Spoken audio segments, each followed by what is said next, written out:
يبقى قول الله ولو اتبع الحق اهواءهم لفسدت السماوات والايه؟ لفسدت السماوات والارض. اذا فالحق سبحانه وتعالى يعصمنا حين يشرع لنا.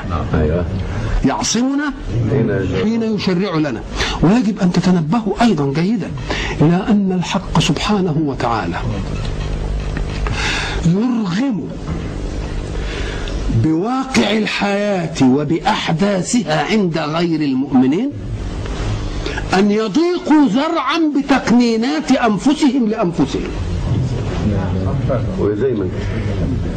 فيحاولون أن يخففوا من خطأ التقنين البشري، فيقننون أشياء يعدلون بها ما عندهم. فلو نظرت إلى ما عدلوه لوجدته إن لم يلتقي مع الإسلام فقد قرب من الإسلام. علشان يقول لك ده أحداث الحياة نفسها تضطرك انك انت تروح لقضية الإسلام.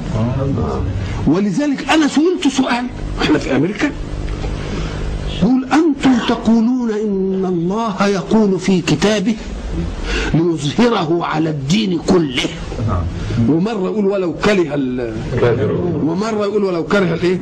المشركون، ولم يظهر لأنه لا يزال في ناس مش متدينين خالص وناس يهود وناس مسيحيين وناس كذا، لا لم يظهر على الايه؟ على الدين كله. فقلت له لو فطنت إلى قول الله ولو كره الكافرون لدلك على أن ظهورهم مع وجود كفار، وظهوره مع وجوده، وإلا لو ظهر ولا شيء يبقى كاره ليه؟ يبقى هيجي يكره إيه؟ مين اللي يكره دي؟ يبقى ليظهره على الدين كله ولو كره مين؟ يبقى دل على أن ظهوره مش معناه إنه ما يبقاش في كافر، إن آمنوا به فنفذوا أحكامه، لا دول كارهين الدين، ومع ذلك اضطروا إنهم ياخدوا قضية إيه؟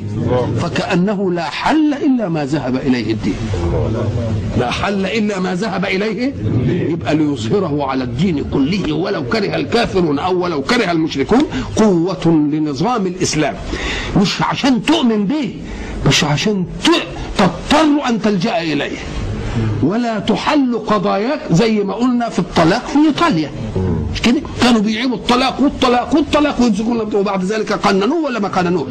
أقننوه لأن الإسلام قال به؟ ولا قننوه لأنهم وجدوا أن حل مشاكلهم لا يأتي إلا بهذا؟ طب لما جت أمريكا وعملت الحملة بتاع تحريم الخمر، هي تحرم الخمر لأن الإسلام حرمها أم لأن واقع الحياة الصحية طلب منهم ذلك؟ يبقى ولو كره الكافرون ولو كره المشركون سيسيرون إلى نظام الإسلام ليحل قضاياهم، وإن لم يأخذوه دينا فسيأخذونه نظاما.